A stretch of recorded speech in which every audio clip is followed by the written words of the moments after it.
साहब तीर्थंकर सूर्य के समान है। जैसे सूर्य होता है उसको जगत को प्रकाशित करने की इच्छा नहीं है, वो तो उसका उदय होता है और ऐसा ही सहज है कि सारा जगत प्रकाशित होता है।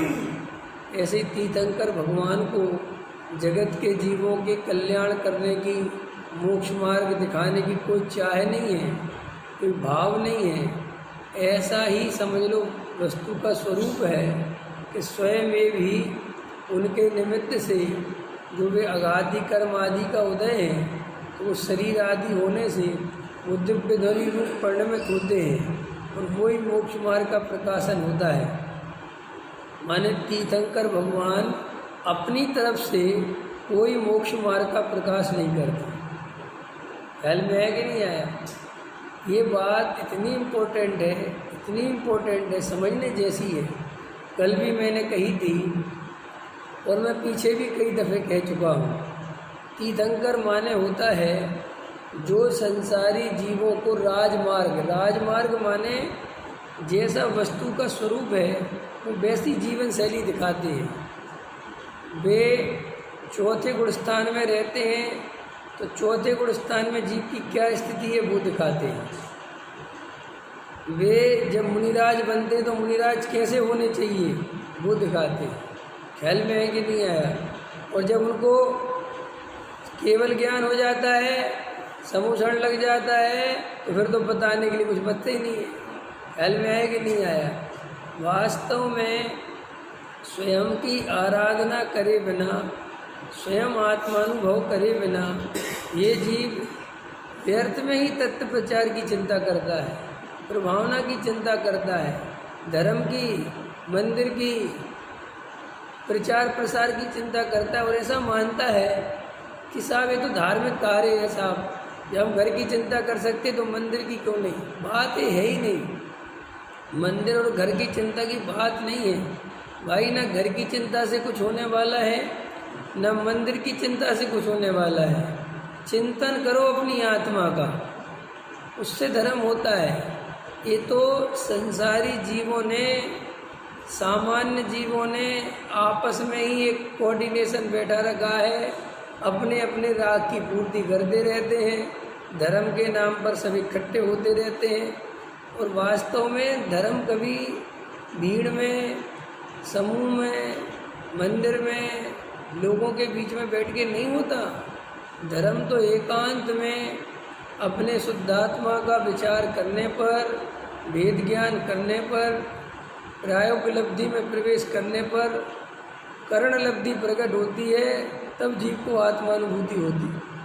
इसीलिए ये तर्क आपको दिए जाते हैं कि साहब घर के लिए तो करते हो मंदिर। अरे भाई, तीर्थंकर भगवान से तो बड़े हम नहीं हैं।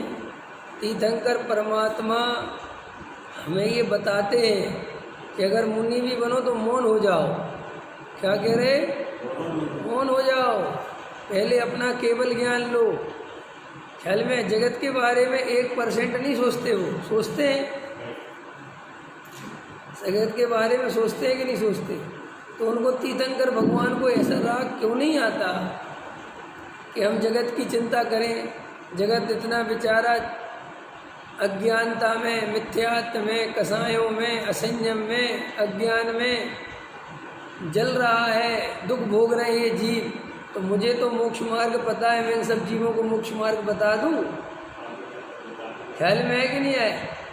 वास्तव में वे तो इतने गजब के उनका पुरुषार्थ है कि उनको जगत का ऐसा विकल्प नहीं आता। हाँ, और देखो घर गृहस्थी में रहने का राग आता है। आश्चर्य है कि नहीं? शादी करने का राग आता है, वो सब राग आता है, लेकिन मंदिर बनाने का राग नहीं आता, भाव ही नहीं आता। जबकि मैंने कल ही कहा था कि ये बात पे तुमसे कोई कुछ नहीं बोलता, तुम्हें तीर्थंकर भगवान की सारी बातें सुनाई जाती, लेकिन ये बात क्यों नहीं सुनाई जाती? आधा अधूरा क्यों सुनाते हैं? पूरा सुनाओ ना। सच्चाई क्या है? सच्चाई तो यही है कि मंदिर बनवाने से धर्म नहीं होता, रोटी खिलाने से धर्म नहीं होता, शास्त्र छपवाने से धर्म नहीं होता, तीर्थों पे जाने से धर्म नहीं होता, आत्मा का अनुभव करने से धर्म होता है। सत्य ये है, इसके अलावा सत्य दूसरा नहीं है। और बाकी के जितने भी सत्य सत्य के नाम पे चल रहे हैं वे तुम्हें ठगने के अर्थ में चल रहे हैं और तुम ठगे जाते हो। तो साहब हम करें क्या? करो कुछ नहीं, आत्मा का सच्चा पुरुषार्थ करो। कि साहब जब तक नहीं होता तब तक करते रहो। और क्या क्या कर सकते हो? हमारे पास हमें सब्जी खारी करनी है रमेश जी, और नमक नहीं है तो चीनी डालने हैं भाई। चीनी तो बिल्कुल मत डालो, शांति से नमक का इंतजाम करो। नहीं हो रहा तो करो, नमक ही से काम होगा जी। हाँ, सत्तू से खा लो, लेकिन उसको तुम खारेपन के लिए चीनी डालोगे तो क्या होगा? तो बिल्कुल गड़बड़ हो जाएगा मामला। ऐसे इस जीव को आत्मानुभूति वेद ज्ञान नहीं होता तो ये नहीं सोचना चाहिए कि सब आत्मानुभूति वेद ज्ञान नहीं होता, लाओ चलो मंदिर बनवाने लगते हैं। मंदिर बनवाने में लगोगे तो बस गए। और आज तक तुम उठा के देख लो इतिहास में, जिनने मंदिर बनवाया उनका क्या हुआ? क्या हुआ है? हम तो देखा है ना सब लोगों को, जितने धर्म के ठेकेदार बनते हैं वो क्या उनका होता है? क्यों होता? इसलिए कुछ नहीं है, अज्ञानता में आगे बढ़ गए। अब अज्ञानता में आगे बढ़ गए तो अहंकार चढ़ जाता है। इसलिए देखो मेरे भाई, मैं तो हाथ जोड़ के तुमसे कहता हूँ, मेरी बातों को अन्यथा मत लो। मैं तुम्हें सत्य सुना रहा हूँ, ये सत्य तुम्हारा भला करेगा, तुम्हें आत्मा के करीब ले जाएगा, तुम अपनी आत्मा को पहचान पाओगे। और अगर तुम रागी द्वेषियों मोहिनियों के बीच में फंसे रहे और ये पक्षपात बना के चलते रहे, अरे साहब ऐसा देखो, मुझे कोई ये सब बोलने में बहुत आनंद नहीं आता, लेकिन ये बोलना इसलिए ज़रूरी है कि जहाँ भूल पड़ी है वहीं तो बोलना पड़ेगा।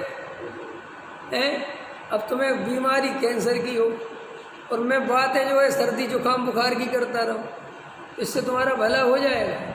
अरे भाई डॉक्टर तो वो ही है कि जो असली बीमारी हो बता दे कि भाई असली तो ये है। ऐसे ही लोग कहते हैं हमें क्या लेना देना आप समाज के बारे में? क्यों? तुम समाज से अलग हो, उसी समाज में तो रह रहे हो और वहीं उसी गड्ढे में फंसे हुए हो। हम तुम्हें कैसे उस गड्ढे के बारे में बात नहीं करें? कई लोग